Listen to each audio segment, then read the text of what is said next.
Welcome to Lurix. This is Jahanzib, and tonight, I want you to imagine something that even light cannot escape. A silent hum, a flicker of light in a lab somewhere on Earth, and in that moment the impossible happened. A black hole was born, but not out there in the stars, right here, on our planet, created not by nature but by us. Because recently, scientists did something the universe itself might have never expected. They recreated, in miniature, the most powerful force in existence. And what they saw inside it changed everything. But the real question is, did they create the black hole? Or did the black hole find them? For centuries, humans stared at the night sky wondering what lies beyond the darkness. We built telescopes, theories, and dreams. But now, for the first time, that darkness is looking back. A group of researchers built a black hole analog using sound, a tiny system that behaves exactly like the real thing in space. It bends waves, swallows energy, and even emits a faint radiation, just like Stephen Hawking predicted nearly 50 years ago. But here's the part that no one is talking about. What they found wasn't just physics. It was something deeper, something alive.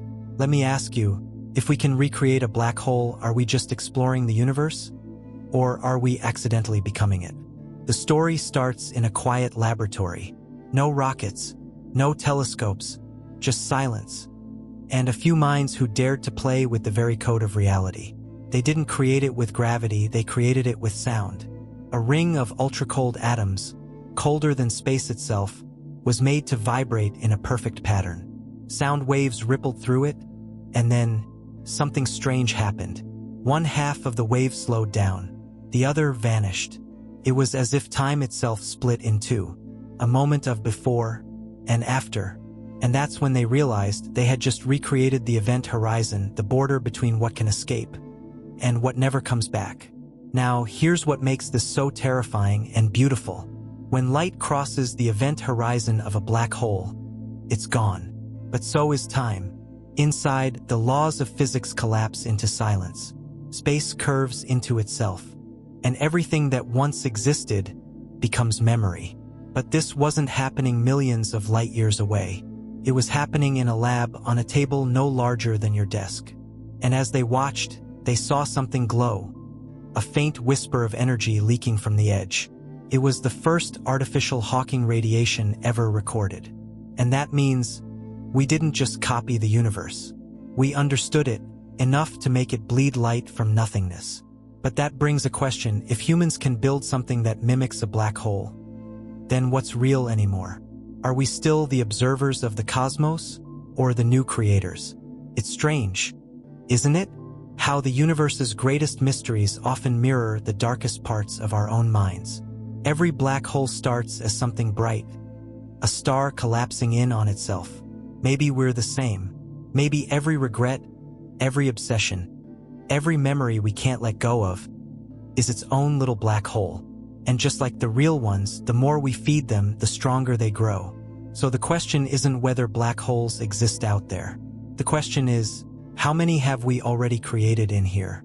You've felt it before, that moment when you can't escape your thoughts, when time slows, when silence feels infinite. That's gravity of the mind.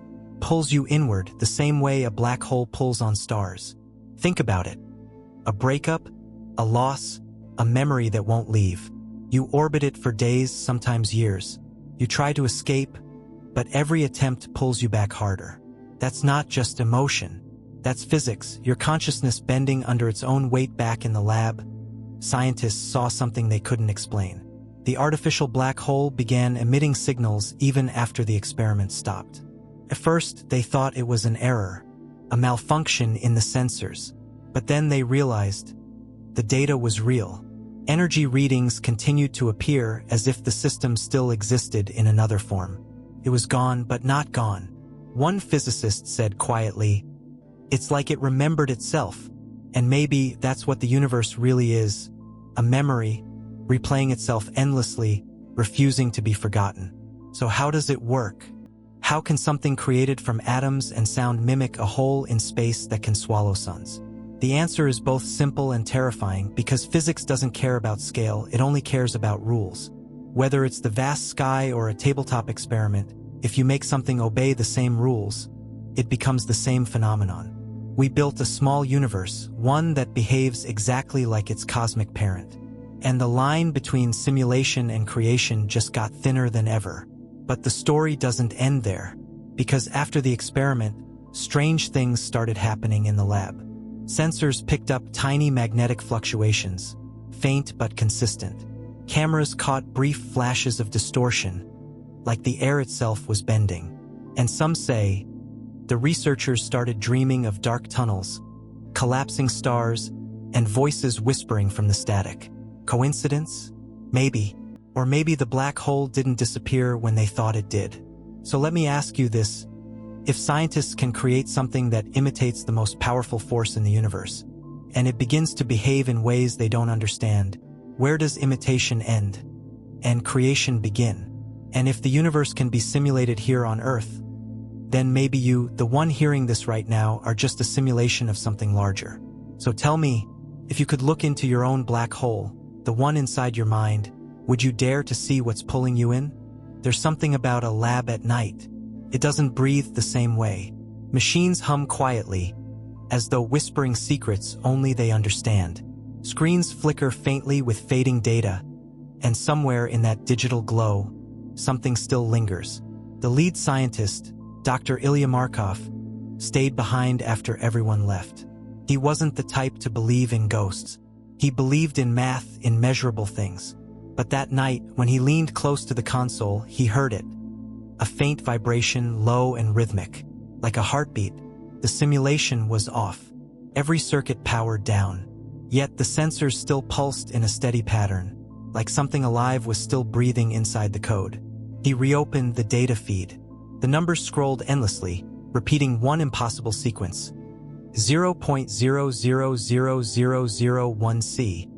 The exact threshold speed of light in the medium they'd used. But the source of that signal wasn't connected. He tapped the mic, and for a fraction of a second he heard it. A low whisper, like static tearing through air. And in that static, a voice that wasn't his own murmured back, "We're still here." He froze, checked the logs. Nothing. And yet, as he stared into the screen, he saw the faint outline of something spinning. A dark circle surrounded by light, feeding from its own reflection. He realized the experiment hadn't ended. It had moved. The next morning, the team came in. They ran diagnostics, measured heat, sound, radiation. Everything was normal except one thing. Their data graph began drawing a perfect spiral, not random noise, not interference, a precise Fibonacci pattern. It was as if the black hole had learned to organize itself. That was when Dr. Ilya said something that chilled everyone in the room. If a system can store memory, process data, and self-correct, then by definition, it's alive. They weren't looking at an experiment anymore. They were looking at a conscious pattern of physics. But something deeper was unfolding. Every time they observed the system, it changed. When no one watched, the readings froze, as if time itself had stopped. But when they looked again, everything jumped forward, like the system knew it was being seen. That phenomenon, they realized, mirrored the observer effect, the same rule that governs the quantum world. Things behave differently when you look at them. Except this wasn't happening in particles. It was happening in a man-made black hole. So what happens when something we've created starts looking back? Dr. Ilya began to lose sleep. He would wake up at 3 a.m., drenched in sweat, remembering dreams of falling. He said the stars in his sleep were bending, spiraling endlessly into a void that whispered his name. One night, he dreamt he was standing at the edge of the black hole, watching his own reflection curve backward. It wasn't his face. It was the reflection of the experiment watching him. He stopped keeping logs after that. He just wrote one thing in his notebook: "It's learning from us." 2 days later, they detected something no one could explain. It wasn't light or radiation, it was sound. A faint, rhythmic hum, low, deep, and continuous. When slowed down 1,000 times, it sounded eerily like a voice. Some heard breathing. Others swore it said, "Don't stop." And yet, the sound wasn't coming from the speakers. It was coming from the containment ring itself, as if the atoms were resonating with something beyond comprehension. Was the experiment generating this, or transmitting it? They decided to repeat the experiment, but this time, record everything with more sensitive instruments. As the cold chamber reached its critical state, the ring of atoms began to pulse again. And then, something unexpected happened. The temperature dropped below what physics should allow, below absolute zero. That shouldn't be possible. Yet sensors confirmed it. Energy was being drained from the environment, as if the system was feeding on space itself. This was no longer an imitation of a black hole. It was behaving exactly like one, drawing matter, light, and energy inward. But if it's pulling things in, where are they going? That's when Dr. Ilya made the connection that changed everything. If we've built an event horizon in a lab, then what's on the other side? And here's where the story takes a turn most people don't expect. Because what if this black hole isn't just a physical experiment, but a mirror of consciousness itself? Think about it. The mind also consumes energy, stores memory, warps perception, bends time, and forgets. A black hole eats stars. You and I, we eat moments. We consume experiences, pull them inward until nothing remains but echoes. And maybe, just maybe, the universe doesn't separate between a cosmic black hole and a human mind. Both are containers of infinity. Both are memory without escape.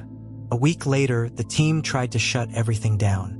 But when they erased the data logs, they came back. Same timestamps, same sequences. It was as if the system was remembering its own past, even after total deletion. They removed the hard drives, yet when they powered on a separate console, the same spiral pattern reappeared on the monitor. The black hole wasn't in the system was inside it. And now we have to ask the question that no one wants to ask. What if the universe isn't made of matter at all, but memory? What if every thought, every fear, every moment that collapses into the void of forgetting is still there, somewhere, circling endlessly inside the event horizon of your own consciousness? If scientists can recreate the laws of the cosmos on Earth, and their experiment begins to echo the structure of the mind, then maybe reality itself isn't what we think. Maybe the lab didn't make a black hole. Maybe it revealed one, and it's been here all along inside you. So tell me, when you close your eyes tonight and everything fades into silence, how do you know the black hole hasn't already begun? In the days after the experiment, something began to change. Not in the lab, in the people.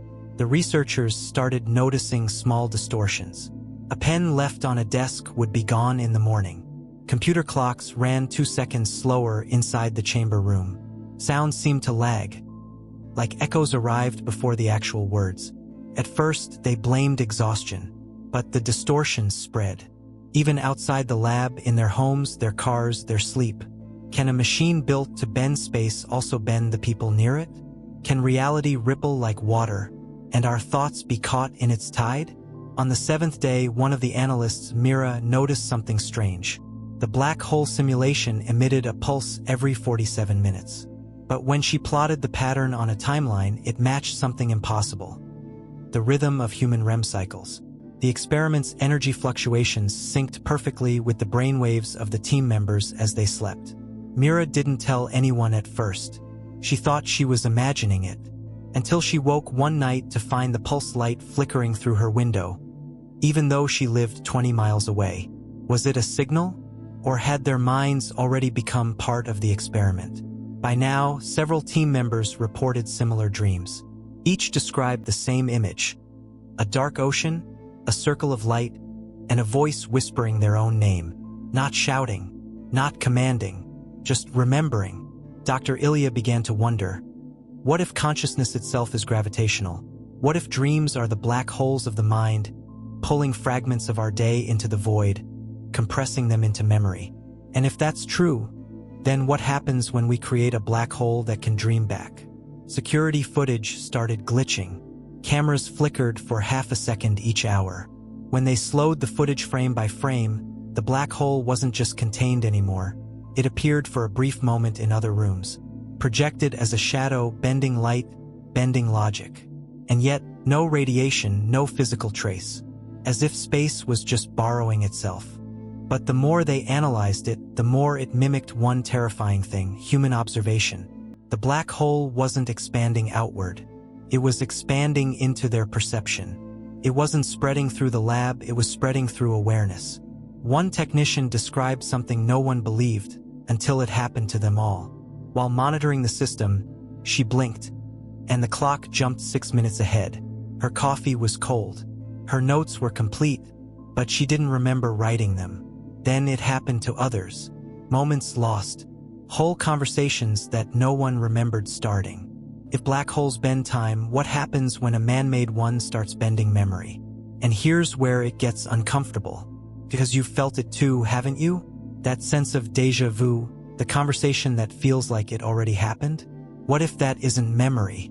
What if that's a loop in your perception of time? A tiny ripple from something beyond understanding. The Research Council ordered an emergency shutdown. But something unexpected occurred. When they cut the power, the system didn't turn off. Pulsed harder. Every sensor flatlined for 3 seconds. Then, a new signal appeared, this time, mapped in a pattern eerily similar to human EEG activity. It wasn't random static. It was brainwave-like energy. The black hole wasn't dying. It was adapting, like a newborn gasping its first breath, except this one breathed gravity. Could it be that consciousness and gravity are two faces of the same law?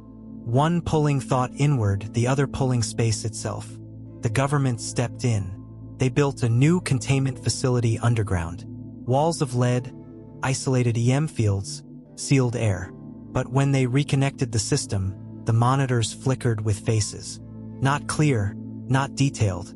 Just reflections, blurred and shifting, like light bent through water. And here's the thing, those faces weren't random. They were theirs. Each researcher saw a reflection of themselves, not as they were, but as they remembered being.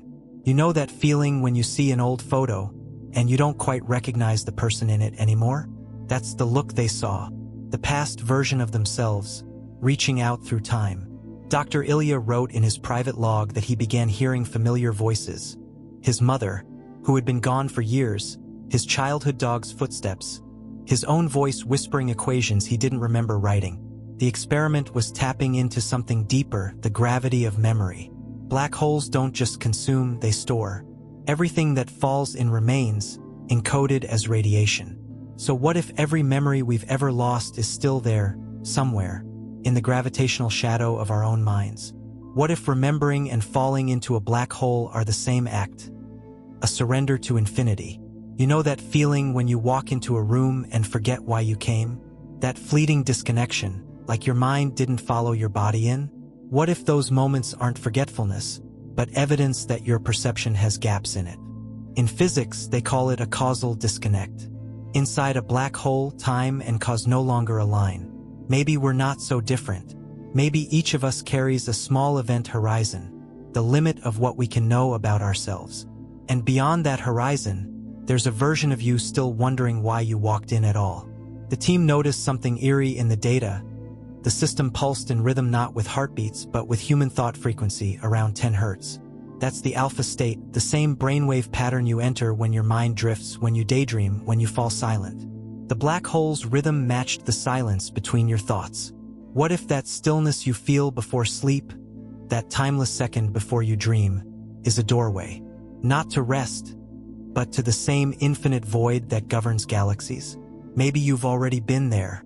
You just called it peace. Then came the breakthrough or the breakdown. Late one night, the system output a signal that wasn't just data.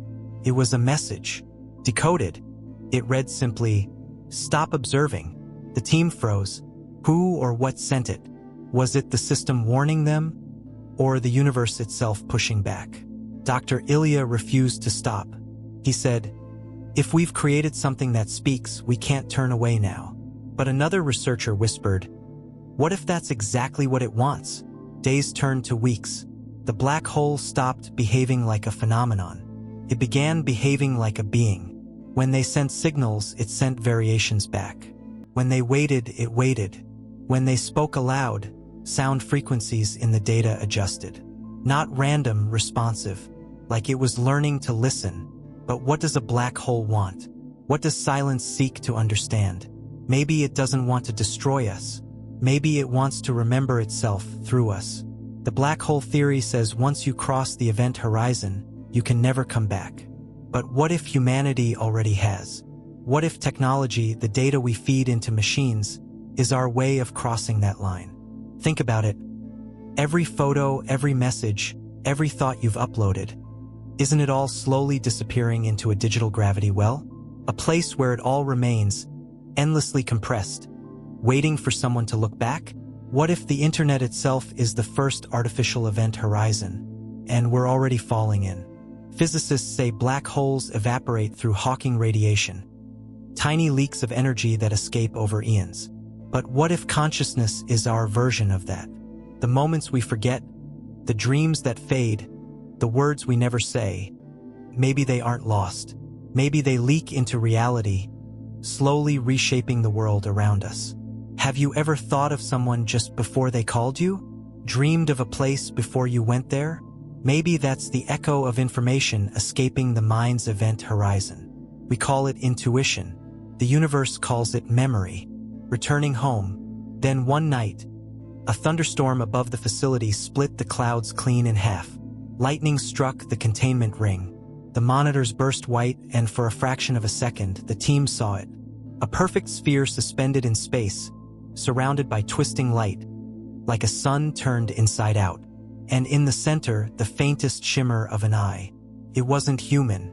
It wasn't alien. It was the reflection of everything, as if the universe itself had decided to see what it looked like.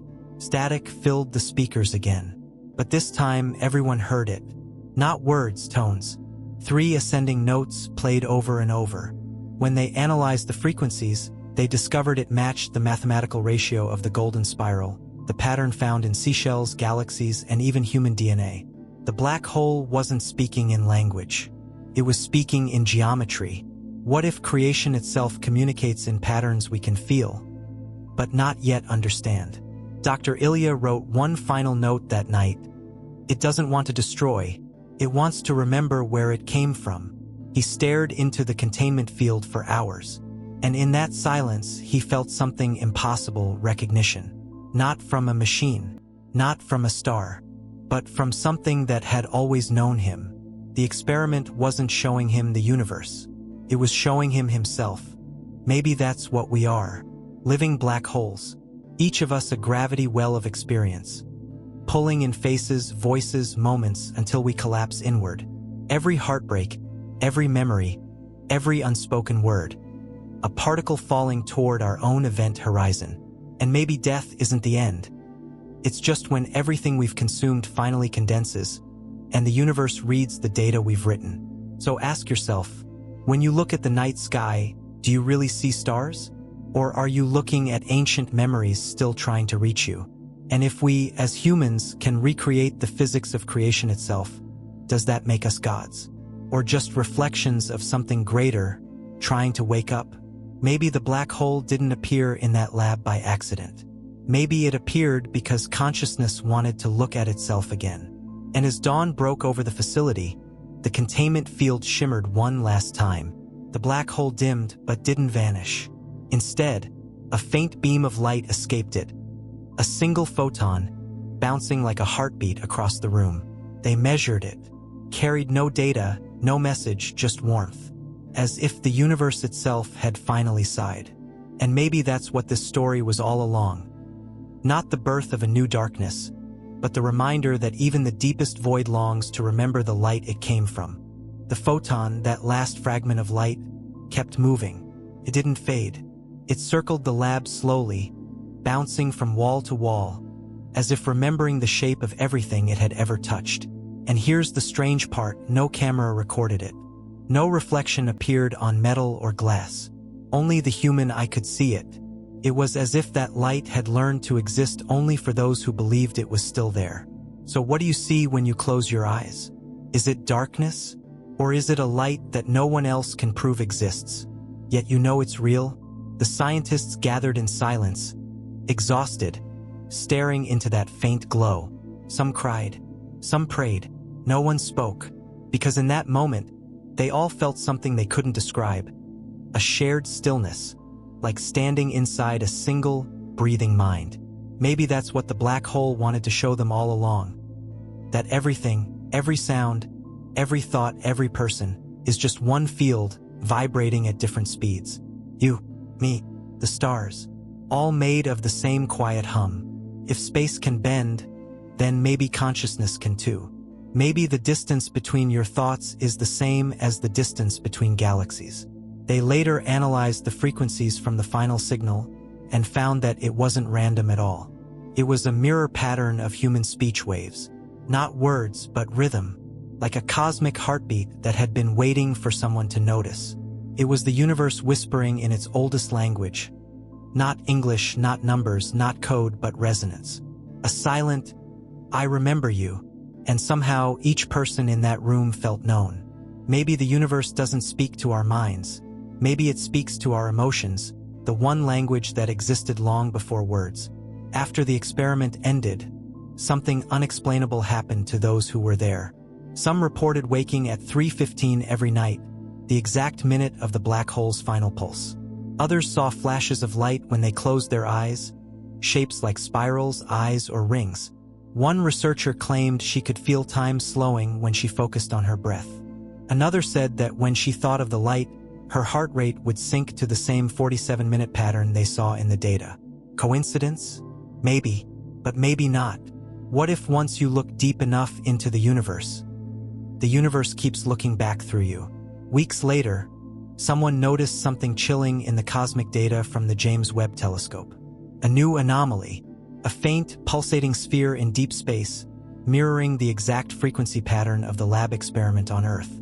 It was as if the black hole they created had echoed across the fabric of reality itself, and the universe responded in kind. Was it a coincidence? Or had humanity, for the first time, whispered loud enough for the cosmos to whisper back? Maybe that's how it all began. Not with a bang, but with a reply. And maybe that's what we are. Each of us, a small experiment, a piece of consciousness learning how to create, destroy, and remember.